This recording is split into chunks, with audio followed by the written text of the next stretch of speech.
Today is September 30th, 2025. Now, why this date is important? Because today, the Republicans and Democrats in the US are going to decide about the fundings and whether or not there will be a government shutdown. So, naturally, there is some nervousness in the US markets. And today, I received a question from one of our inner circle community members that, coach, given the uncertainty we have and the seasonal bearishness that is there in the month of October, what is one of the best ways that I can hedge my portfolio without really spending much?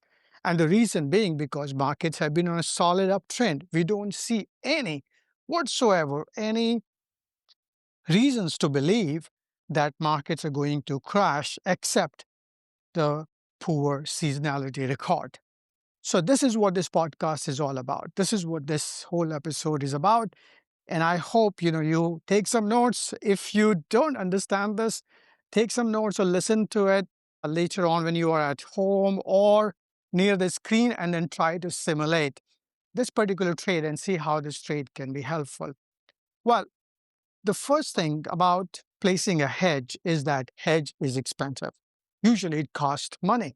And if the market does not really crash, then your hedge becomes totally useless. What is the best way so that you don't have to spend money behind the hedge and still be protected in case if any of those things happen? So here is what I would suggest or what I'm planning to do. I would, of course, use options to hedge it. And for this, you need to understand how a butterfly trade or a condor trade work.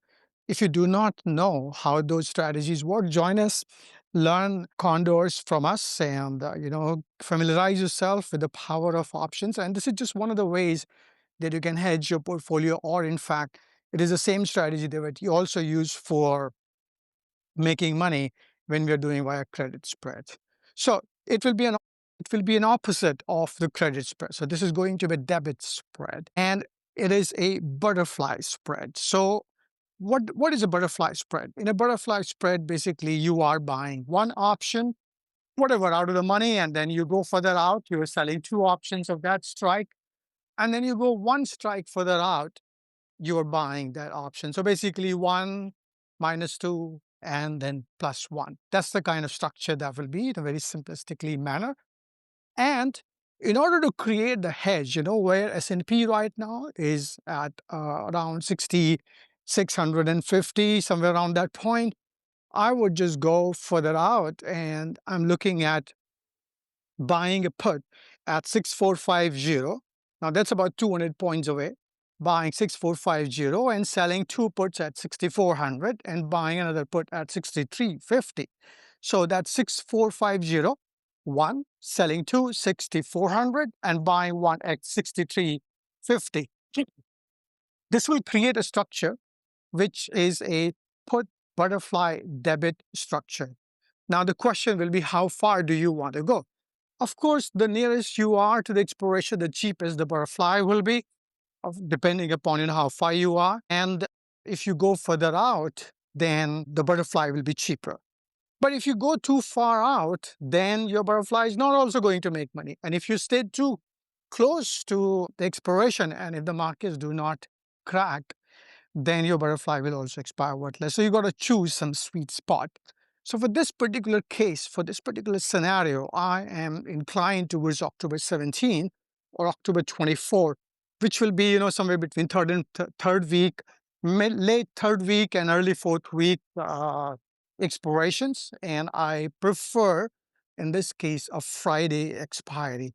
So it will be a Friday expiry, October 17th or October 24th, and 6450, 6400, and 6350. It will be a put butterfly. Now, one of the coolest things, about having this way of communicating with you or connecting with you via this podcast is that I can just record while I'm walking, and I don't need to be in my office and really plug in my professional softwares to speak and then connect. And I love how you are enjoying and you're sending me the feedback. So just keep sending those feedback. Make a comment if you like these small little insights, and share this podcast with your friends who you think they will benefit from it. If you have any further questions about this particular butterfly, make sure that you write a comment below it. and I'll be more than happy to answer that. So once again, this September 30th, 2025, and this butterfly is kind of one off for the hedge, which you might want to plan for the government shutdown in case if the market pulls back. So with all that, wishing you all the very best. Happy trading. This is your coach Manoj, and connect with us, follow us, and leave a comment and just say hi. All right. See ya. Bye bye.